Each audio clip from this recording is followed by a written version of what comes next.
안녕하세요. 오늘은 2024년 4월 17일 수요일 날이고요. 이제 오늘부터 마가복음을 읽게 됐습니다. 오늘 읽을 말씀은 마가복음 1장이고요. 마가복음 1장 끝나고 나면 여러분이 조용히 묵상할 수 있는 찬양이 나오는데 그 찬양의 제목은 예수님 그의 희생 기억할 때라는 찬양입니다. 우리 박정현 간사가 키보드로 연주해 준 찬양입니다. 제가 마가복음 1장을 여러분과 함께 읽겠습니다. 복음을 전파하다. 하나님의 아들 예수 그리스도의 복음의 시작이라. 선지자 이사야의 글에 보라, 내가 내 사자를 내 앞에 보내노니 그가 내 길을 준비하리라.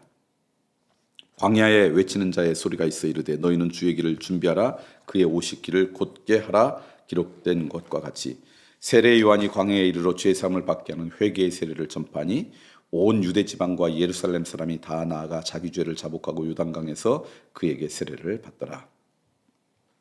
요한은 낙타 털옷을 입고 허리에 가죽띠를 띠고 메뚜기와 석청을 묶더라. 그가 전파하여 이르되 나보다 능력 많으신 이가 내 뒤에 오시나니 나는 굽혀 그의 신발끈을 풀기도 감당하지 못하겠노라.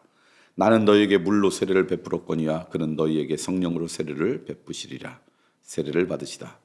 그때 예수께서 갈릴리 나사렛으로부터 와서 요단강에서 요한에게 세례를 받으시고 곧 물에서 올라오실새 하늘이 갈라짐과 성령이 비둘기같이 자기에게 내려오심을 보시더니 하늘로부터 소리가 나기를 너는 내 사랑하는 아들이라 내가 너를 기뻐하노라 하시니라. 시험을 받으시다. 성령이 곧 예수를 광야로 몰아내신지라. 광야에서 40일을 계시면서 사탄에게 시험을 받으시며 들짐승과 함께 계시니 천사들이 수종 들더라. 갈리에서 복음을 전파하시다. 요한이 잡힌 후 예수께서 갈릴리에 오셔서 하나님의 복음을 전파하여 이르시되 때가 찼고 하나님의 나라가 가까이 왔으니 회개하고 복음을 믿으라 하시더라. 어부를 부르시다. 갈릴리 해변으로 지나가시다가 시몬과 그의 형제 안드레가 바다에 그물 던지는 것을 보시니 그들은 어부라. 예수께서 이르시되 나를 따라오라, 내가 너희로 사람을 낚는 어부가 되게 하시리라 하시니 곧 그물을 버려두고 따르니라. 조금 더 가시다가 세베대의 아들 야고보와 그의 형제 요한을 보시니 그들도 배에 있어 그물을 깁는데 곧 부르시니 그 아버지 세베대를 품꾼들과 함께 배에 버려두고 예수를 따라가니라. 더러운 귀신 들린 사람을 고치시다. 그들이 가버나움에 들어가니라. 예수께서 곧 안식일에 회당에 들어가 가르치시매 뭇사람이 그의 교훈에 놀라니 이는 그가 가르치는 것이 권위 있는 자와 같고 서기관들과 같지 아니함일러라.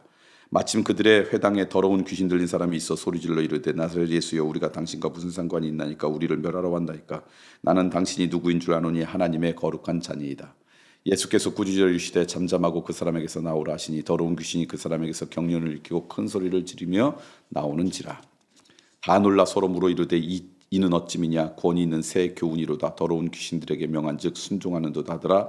예수의 소문이 곧 온 갈릴리 사방에 퍼지더라. 많은 사람을 고치시다. 회당에서 나와 곧 야고보와 요한과 함께 시몬과 안드레의 집에 들어가시니 시몬의 장모가 열병으로 누워있는지라. 사람들이 곧 그 여자에 대하여 예수께 여짜온데 나아가서 그 손을 잡아 일으키시니 열병이 떠나고 여자가 그들에게 수종드니라. 저물어 해질 때 모든 병자와 귀신 들린 자를 예수께 데려오니 온 동네가 그 문 앞에 모였더라. 예수께서 각종 병이 든 많은 사람을 고치시며 많은 귀신을 내쫓으시되 귀신이 자기를 알므로 그 말하는 것을 허락하지 아니하시니라. 전도 여행을 떠나시다. 새벽 아직도 밝기 전에 예수께서 일어나가 한적한 곳으로 가서 거기서 기도하시더니 시몬과 및 그와 함께 있는 자들이 예수의 뒤를 따라가 만나서 이르되 모든 사람이 주를 찾나이다. 이르시되 우리가 다른 가까운 마을들로 가자. 거기서도 전도하리니 내가 이를 위하여 왔노라 하고 이에 온 갈릴리에 다니시며 그들의 여러 회당에서 전도하시고 또 귀신들을 내쫓으시더라. 나병 환자를 깨끗하게 하시다. 한 나병 환자가 예수께 와서 꿇어 엎드려 간구하여 이르되 원하시면 저를 깨끗하게 하실 수 있나이다. 예수께서 불쌍히 여기사 손을 내밀어 그에게 대시며 이르시되 내가 원하노니 깨끗함을 받으라 하시니 곧 나병이 그 사람에게서 떠나가고 깨끗하여진지라. 곧 보내시며 엄히 경고하사 이르시되 삼가 아무에게 아무 말도 하지 말고 가서 내 몸을 제사장에 보이고 내가 깨끗하게 되었으니 모세가 명한 것을 드려 그들에게 입증하라 하셨더라. 그러나 그 사람이 나가서 이 일을 많이 전파하여 널리 퍼지게 하니 그러므로 예수께서 다시는 드러나게 동네에 들어가지 못하시고 오직 바깥 한적한 곳에 계셨으나 사방에서 사람들이 그에게로 나아오더라. 마가복음 1장 말씀을 함께 읽었습니다. 이제 마가복음을 시작하면서 예수님에 대한 사역에 대한 시작이 나오죠.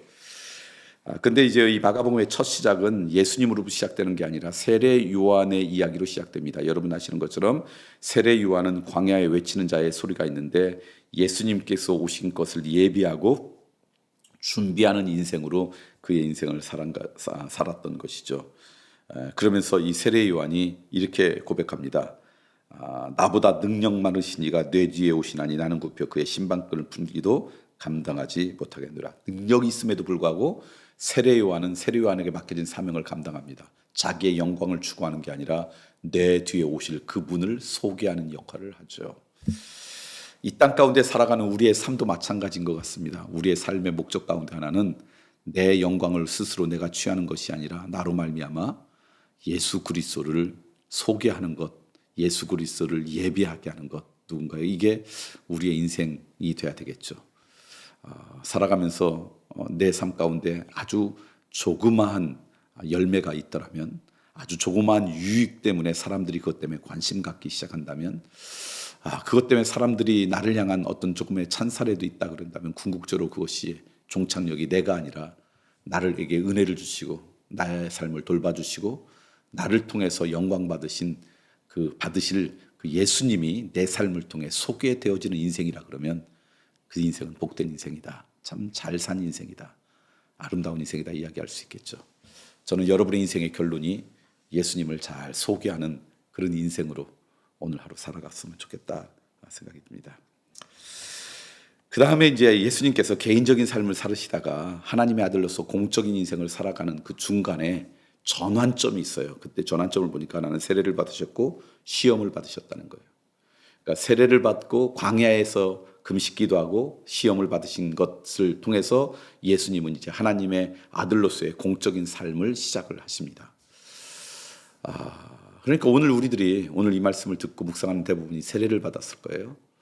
그렇다면 세례는 우리의 인생의 전환점이 되는 거죠. 이제는 내가 그리스도인으로 살아가겠습니다. 내가 비록 어렸을 때 부모님에게서 받든 내가 커서 내가 의지해서 받든 간에 내가 이제 커서 세례 받았음을 인정하고 그리고 내가 세례 받은 존재라고 고백하면 이제 세례 받은 거죠. 유아 세례가 이제 그 견신이 된 거죠. 그런 인생으로 살아가는 간에 그런 분들의 궁극적인 목적은 이제부터는 내 삶이 전환된다. 내 삶을 통해서 이제 이 나라에 예수님의 삶이 공적인 삶이라는 건 뭐냐면 하나님 나라의 회복이죠. 하나님 나라에 기여하는 인생이 돼야 되겠다. 그 전환점이고 그 전환점 가운데 하나가 광야에서의 금식이고 또 시험이셨어요. 우리의 인생 가운데도 그런 전환이 좀 필요한 거예요. 때로는 뭐 인생 가운데 한 번 있는 전환점도 필요하지만 날마다. 그리고 저는 생각하기에 그게 아침이든 점심이든 저녁이든 이 공동체 성경 읽기 하는 이 시간이 여러분 생각 가운데 여러분의 개인적인 인생으로만 살아가다가 그래 내가 하나님의 자녀야 라고 깨닫는 그 전환의 시간이 되었으면 좋겠어요. 그래서 그런 시간을 통해 잊었던 내 안에 하나님의 사랑도 깨닫고 잊었던 내 사명도 깨달아지고 잊었던 내 삶의 방향도 다시 한번 점검해보고 그래서 날마다 이런 전환점이 좀 있는 것이 우리의 인생의 아름다움이 아닌가. 어느 분이 그러더라고요. 저는 뭐 잘은 모르지만 대나무가 그렇게 얇은데 길게 올라가는 이곳은 중간중간에 마디가 있어서라고 그 마디 때문에 이 대나무가 곧게 솟을 수 있다고. 우리의 인생도 그런 것 같아요. 요 중간중간에 있는 날마다 있는 광야 예수님의 광야에서 오직 하나님만 집중했던 그 시간 또는 세례를 받으면서 하나님 앞에 내가 다시 태어났습니다 고백했던 그 시간 그런처럼 날마다 여러분 가운데는 전환점과 같은 그런 시간들이 모아져서 우리의 인생을 반듯하게 만드는 것이 아닌가. 저는 오늘 하루도 이 공동체 성경 읽기를 통해서 또는 여러분이 하나님 앞에 개인적으로 묵상하고 하나님 앞에 결단한 기도를 통해서 그것이 날마다 여러분의 삶을 아주 올곧게 만드는 그런 시간으로 자리 잡았으면 좋겠다. 그런 생각이 듭니다. 마지막 하나 더 할까요?